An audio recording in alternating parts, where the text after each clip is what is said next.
ओम शांति। आज हम जानेंगे कि किस तरह से हमें इस सृष्टि नाटक को साक्षी होकर के देखना चाहिए।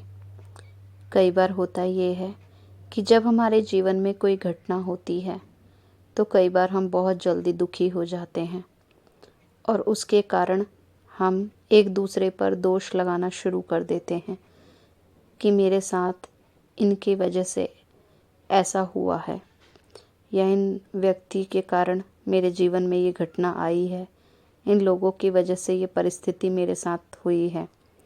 लेकिन परमात्मा ने हम सभी को बताया है कि ये सृष्टि एक ड्रामा है जहाँ पर हर कोई एक्टर है।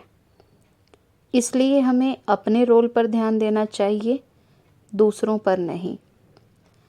अगर कोई गलत करता है तो उसको देखने के लिए ईश्वर बैठा है। इसलिए कभी भी कोई भी परिस्थिति में दूसरों पर हमें दोष नहीं लगाना है। यदि हमारे जीवन में कोई घटना होती है तो उसके लिए दूसरों को जिम्मेवार ना ठहराएं, क्योंकि जो कुछ भी हमारे साथ होता है वो कोई ना कोई हमारे ही पिछले जन्मों के कर्मों का हिसाब किताब है। ईश्वर तो हर एक के पाठ को देखते हैं ना। अगर कोई गलत कर्म करता है तो भगवान उसको उसका फल जरूर देते हैं। इसलिए किसी के भी रॉन्ग बिहेवियर को देख करके हमें डिस्टर्ब नहीं होना चाहिए, क्योंकि परमात्मा ने हमें दूसरों को ब्लेम करने के लिए नहीं कहा है, बल्कि अपने आप को चेंज करने के लिए कहा है। तो अपनी कमियों को हमें चेंज करना चाहिए।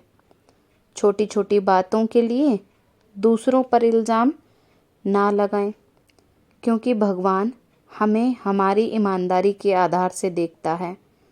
भगवान जानता है कि हमारा दिल सच्चा है या नहीं, हमारा मन साफ है या नहीं।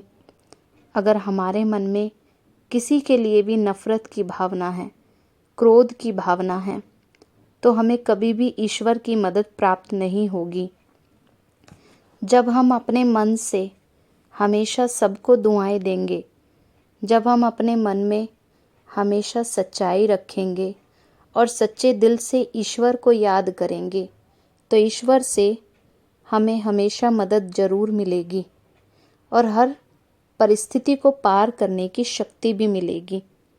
इसलिए दूसरों के व्यवहार को देखकर हमें अपने मन को दुखी नहीं करना है, क्योंकि कोई भी अच्छा है या बुरा है उसका हिसाब किताब रखना ईश्वर का कार्य है। हमें तो केवल अपना हिसाब किताब रखना चाहिए, अपने रोल पर ध्यान देना चाहिए कि हम कभी किसी को दुख ना दें। हमारे व्यवहार से, हमारे बोल से, हमारे कर्मों से किसी का दिल ना दुखे और हम हमेशा अपने हर कर्म पर भगवान की याद में रह कर के ही हर कर्म करें।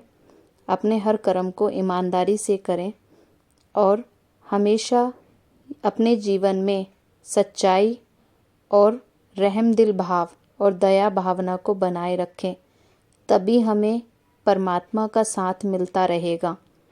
फिर हमें उस भगवान से कुछ भी मांगने की आवश्यकता नहीं पड़ेगी। नेचुरल ही परमात्मा से हमें सभी प्राप्तियां होने लगेंगी। बस शर्त ये है कि हमारे मन में किसी के लिए भी कोई वैर भावना ना हो, कोई बदले की भावना ना हो, कोई नफ़रत ना हो। तो ईश्वर हर कदम पर हमारा साथ देंगे।